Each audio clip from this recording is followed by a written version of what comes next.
Hi friends, welcome to Pavan Telugu traveller. ఈరోజు మనం already అహోబిలంలో ఫుల్ వీడియో చూసేసాము ఒకటి. ఇప్పుడు ఈ వీడియో వచ్చేసి ఓన్లీ ప్రహ్లాదుని బడి, అంటే మనం సినిమాలు చూసింటాం కదా, ప్రహ్లాదుని వాళ్ళ తండ్రి విద్య కోసం పక్కన గురువుల దగ్గర ఇడిచిపెడతాడు కదా, అలాంటిది ఇప్పుడు మనం వెళ్ళే ప్లేసు. ఈ వీడియో నేను సపరేట్ చేస్తున్నాను, లెంత్ ఎక్కువ ఉండడం వల్ల పాత వీడియోలు. సో ఇప్పుడు మనం ఈ వీడియోలో ప్రహ్లాదుని బడి, ఆయన ఎక్కడ చదువుకున్నాడు ఏంటి అనేది ఈ వీడియోలో చూద్దాము. అంతా కొండల్లో ఉంటుంది, ఇది కూడా సేమ్. అహోబిలం అంటే కొండలు కదా, తిరిగి తిరిగి ఎట్లా అయిపోయింది చూడండి. సో వీడియోలోకి వెళ్ళే ముందు ఒక లైక్ వేసుకోండి, ఒక చిన్న రిక్వెస్ట్. మళ్ళా అడుగుతున్నా, నేను సిగ్గు లేకుండా అడుగుతున్నా, నేను దయచేసి సబ్స్క్రైబ్ చెయ్యండి చెయ్యండి చెయ్యండి, నా ఆవేదనను అర్థం చేసుకోండి.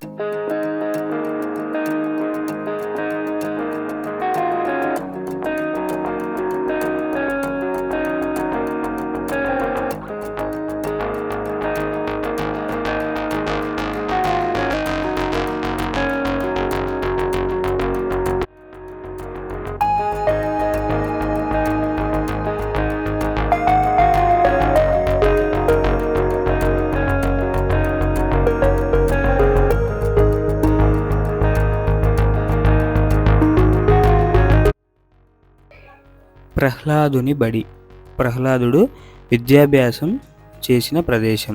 ఈ ప్రదేశాన్ని చేరుకోవాలంటే మనము మౌలాల నరసింహస్వామి గుడి నుంచి 0.5 అంటే 1/2 కిలోమీటరు ఈ కొండలో ప్రయాణం చేయాల్సి ఉంటుంది.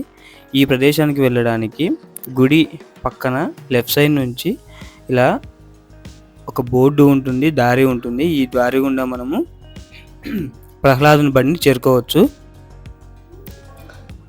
ఈ ప్రహ్లాదుని బడి ఇంకా అహోబిల క్షేత్రంలో మిగతా దేవాలయాలన్నీ మనము మామూలు టైంలో సందర్శించడానికి అవకాశం ఉండదు.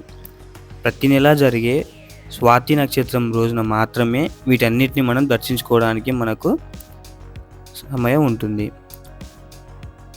స్వాతి నక్షత్రం రోజు మాత్రమే చాలామంది ఉదయాన్నే ఇక్కడికి వచ్చి నవనరసింహస్వామిను దర్శనం చేసుకోవడానికి ప్రయత్నిస్తారు. వీరిలో చాలామంది నవనరసింహస్వామిని దర్శనం చేసుకోవడానికి కుదరదు. ఎందుకంటే ఒక్కొక్క టెంపుల్ కొండలో వేరే వేరే చోట్ల ఉండడం వల్ల, ఈ కొండలు ఎక్కి దిగడం కారణం వల్ల కొంతమందిని చేరుకోలేరు. కానీ వారికి వీలైనంత వరకు ఈ టెంపుల్లలో కొన్ని అయినా ఖచ్చితంగా దర్శించుకోగలరు. ఈ ప్రహ్లాదుని బడికి వెళ్ళడం అనేది ఒక ట్రెక్కింగ్తో సమానం. కొంచెం కష్టమని చెప్పచ్చు, చాలా ధైర్యం ఉండాలని చెప్తాను నేనైతే. చూడండి, కొండకి ఒక అంచున ప్రయాణం చేయాల్సి ఉంటుంది. ఇలా కిందకి చూస్తే మనకు కొండ కింద దేవుని టెంపుల్ మనకు హ్యాపీగా ఇక్కడ నుంచి కనపడుతుంది. ఇక్కడ నుంచి కిందికి వెళ్ళాలంటే సింపుల్గా ఏమి ఇబ్బంది ఏం లేదు, అలా వెళ్ళిపోయినామంటే కిందికి వెళ్తాము. బట్ ప్రాణాలతో వెళ్తామో లేదో తెలియదు, కానీ కిందికైతే వెళ్ళిపోవచ్చు. అంత కొండ అంచున వెళ్ళాల్సి ఉంటుంది. ఏమో మొత్తానికైతే మనం ప్రహ్లాదుని బడి ఆవరణలోకి వచ్చేసాము. ఇలా మెట్లు కనపడతాయి. ఇలా మెట్లు ఇవి కట్టినటివి కాదు, ఆ రాళ్లను సర్దుబాటు చేసి ఇలా మెట్లుగా ఏర్పాటు చేశారు. కొండకి ఒక అంచున మాత్రమే ఉన్న ప్రదేశము. కానీ ఇక్కడికి వెళ్ళాక చూస్తే ఇది అప్పట్లో ప్రహ్లాదునికి విద్యాభ్యాసానికి కరెక్ట్గా సరైన ప్రదేశం అని అనుకోవచ్చు. ఎందుకంటే ఇంత కొండలో ఒక చివరన ఒక ఓపెన్ ప్లేస్ మంచిగా ఉంది. ఇది ఇక్కడికి వచ్చినాక చుట్టూ చూస్తే చాలా అంటే చాలా ఓపెన్ ప్లేసు, అంత రాయి ప్రదేశము. ఇక్కడ మాత్రమే ఇంత ఓపెన్ ప్లేస్ ఉంది కొండ మీద. మేము ఈరోజు చూసిన అంత ప్రదేశంలో కొండలో ఇది మాత్రమే ఓపెన్గా ఉంది, అది రాయితో ఉన్నది. చాలా అంటే చాలా ఓపెన్ ప్లేస్ ఉంది. ఇక్కడ మనం ప్రహ్లాదుడు విద్యాభ్యాసం చేసే సమయంలో అక్షరాలు దిద్దిన ప్రదేశం కూడా చూడవచ్చు మనము.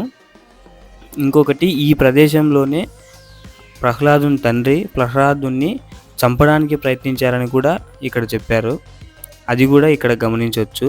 ఒక చిన్న రూము లాగా ఉంది ఇక్కడ. దాంట్లోకి వెళ్ళడానికి ప్రతి 5 లేదా 6 మంది భక్తులు ఒకసారి మాత్రము లోపలికి వెళ్ళగలరు. ఇక్కడ ఒకసారి పూజారి మాటలు విందాం. ఇక్కడ నవనరసింహ స్వామిది ఈ గుళ్ళు అనేది స్వయంభూ క్షేత్రాలు. ఇందులో 108 108లో అక్కడ 108 దివ్యక్షేత్రాలను వినింటారు. ఇక్కడ హైదరాబాద్ కూడా చిన్న తీరు 108 కట్టి రామాంజల వారి విగ్రహం ప్రతిష్ఠించినాడు. అట్లా ఆయన ప్రతిష్ట ఇవి స్వయంభూమూర్తివి. 108లో బద్రీనాథ్, శ్రీరంగం. ఈ 108లో బద్రీనాథ్, శ్రీరంగం, అనంత పద్మనాభ స్వామి, తిరుమల, అహోబిలం. 96వ క్షేత్రం తిరుమల, 97వ క్షేత్రం అహోబిలం. రికార్డ్ చేయకండి, సారీ. ఇక్కడ నరసింహస్వామి 97వ క్షేత్రం కాబట్టి సింగబేల్ కుండ్రమట్ట తమిళంలో. సింగమంట స్వామిని కుండ్రమంట పర్వతం గుహ అంటే గుహలో దర్శనమిస్తున్నాడని. అహోబిలం అంటారు తెలుగులో. బిలం అంటే గుహ అని. ఒక సింహాన్ని చూడంటే ఆ ప్రకృతి మధ్యలోకి రావాల. సింహం నివాసం ఏంటంటే అరణ్యంలో గుహ. పూర్వకాలంలో ఆళ్వార్లు గుర్తించింది ఏంటంటే నరసింహస్వామి ఎందుకు ఇట్లా గృహలో దర్శనమిస్తున్నాడు ఎలా అనేది వీళ్ళు కనుక్కున్నారు. స్వామివారి బిలంలో కూర్చున్నాడు కాబట్టి అహో బిలం. అహో అంటే ఆశ్చర్యం. విష్ణు కోపం ఉగ్రంగా చూశారు కాబట్టి హిరణ్యకశిపుడు మొట్టమొదటిగా ఉగ్ర రూపాన్ని చూసింది ఎవరంటే అదృష్టం కూడా అది హిరణ్యకశిపుడే స్తంభం నుంచి చూశాడు. ఆ స్తంభమే ఈ పర్వతం. ఈ పర్వతం అంచులు సుమారుగా స్తంభోద్భవ, జ్వాల, వరహ, మాలోల, ప్రహ్లాదబడి. ఈ కొండకు ఉన్న చిన్న రూమ్లోనే స్వామివారి విగ్రహాలు ఉన్నాయి. ఇప్పుడు మీరు చూస్తున్నది అప్పట్లో విద్యాభ్యాసం నేర్చుకునేటప్పుడు ప్రహ్లాదుడు దిద్దిన అక్షరాలుగా చెప్తారు. ఇక్కడ ఈ కొండలో కొంత భాగంలో రాయి మీద ఇలాంటి అక్షరాలు చూడొచ్చు. ఇది మనం చదవలేం కానీ మొత్తానికి సంస్కృతం లాగా కనిపిస్తాయి మనకైతే. వీటిని ఇక్కడ మనం దాదాపు ఎక్కువ శ్రద్ధ పెట్టి గమనిస్తే మాత్రమే మనకి ఇది కనపడతాయి. మొత్తానికి ఈ ప్రదేశాన్ని విద్యాభ్యాసం నేర్చుకోవడానికి అప్పుడు ఉపయోగించారని మాత్రం మనకు అర్థమవుతుంది. ఇంకా ఈ ప్లేస్ మాత్రం చాలా అంటే చాలా హైలైట్. చెప్పాను కదా, ఇక్కడ నుంచి చూస్తే కింద గుడి ఓపెన్గా కనపడుతుంది మనకి. సో కిందికి వెళ్ళాలంటే ఎక్కువ ధైర్యం చేయాల్సిన పని లేదు. ఇవి ప్రహ్లాదుని పడి. Thanks for watching.